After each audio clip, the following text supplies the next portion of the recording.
આજે આપણે બનાવીશું ગલકાનું શાક. તો ગલકાનું શાક બનાવવા માટે આપણા ગલકા છે તેને સુધારી લેશું. આપણે ગલકાને સુધારી લીધા છે. હવે આપણે 2 પાણી ધોઈ લેશું. ગેસ ચાલુ કરી લીધો છે. આપણે તેલ મૂકી લીધું છે. હવે આપણે શાકને વઘારી લેશું. તો આપણે 1 ચમચી જીરો નાખીશું. રાઈને 1 ચમચી નાખીશું.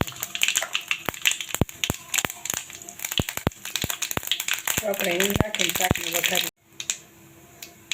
તો આપણે 1 ચમચી હળદરને નાખી દઈશું. તો હવે ગલકાને નાખી દઈશું.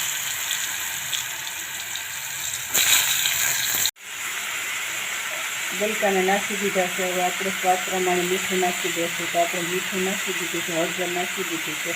ત્યાર પછી આપણે બધા મસાલાને મિક્સ કરીને આપણે વરાળમાં સળવા દઈશું. ત્યાર પછી આ રીતે આપણે ઢાંકણું ઢાંકીને આપણે ધીમા ગેસ ઉપર સળવા દઈશું. તો આપણું વરાળમાં શાક સળી ગયું છે. તો આપણે પાણી નાખ્યું નથી, પણ આપણું ગલકામાંથી જ આ રીતે પાણી નીકળે છે.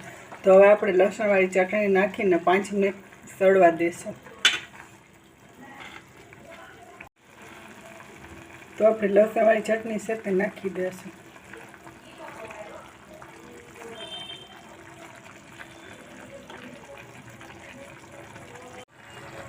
તો આપણે લસણવાળી ચટણી મિક્સ થઈ ગઈ છે. હવે આપણે 2 ચમચી ધાણા જીરું નાખી દઈશું.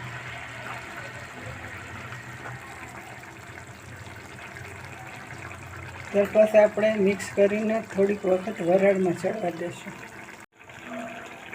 તો આપણું ગલકાનું શાક સળી ગયું છે. તો વરાળમાં જ આ રીતે સરસ મજાનું સળી જાય છે. તો આપણું શાક તૈયાર.